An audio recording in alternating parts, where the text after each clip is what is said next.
너 혹시 최근에 국민연금 개혁안 나온 거 알아?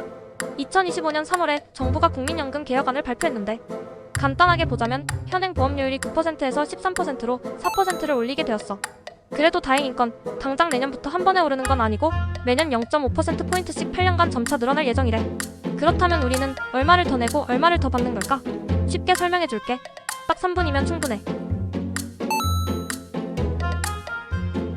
그러면 실제로는 우리가 얼마나 더 내야 하는 걸까?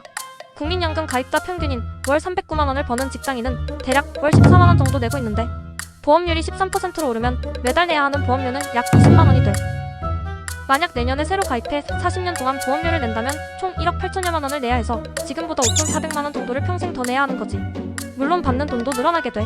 같은 직장인이 40년을 납부하면 은퇴 후 처음 받을 연금액은 월 133만 원인데 이전보다 약 9만 원 더 받는 거야.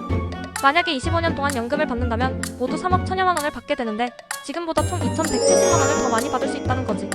다시 정리하자면 평균 월급을 받는 직장인을 기준으로는 월 6만 원 더 내고 9만 원 더 받는다는 거야.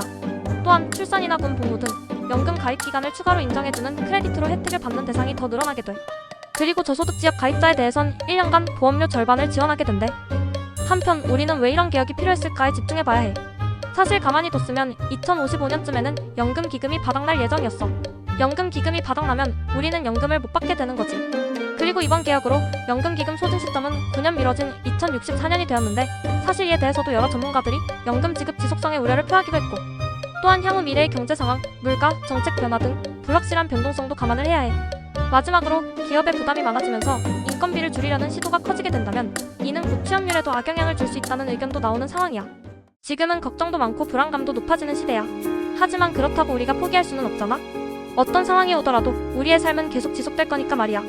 하지만 불안감이 커지는 만큼 우리도 제대로 대응하는 것이 필요해. 다양한 채권이나 펀드, ETF 등 여러 가지 투자를 미리 해둘 수도 있고 월급을 알뜰히 절약해서 체계적으로 관리하는 것 또한 좋은 방법이 될 수 있지. 마침 우리가 사회초년생을 위해 꼭 필요한 재테크를 준비했으니 이 책도 꼭 참고해줘. 다음 영상에서 더 유익한 재테크 팁 들고 올게. 그럼 또 봐.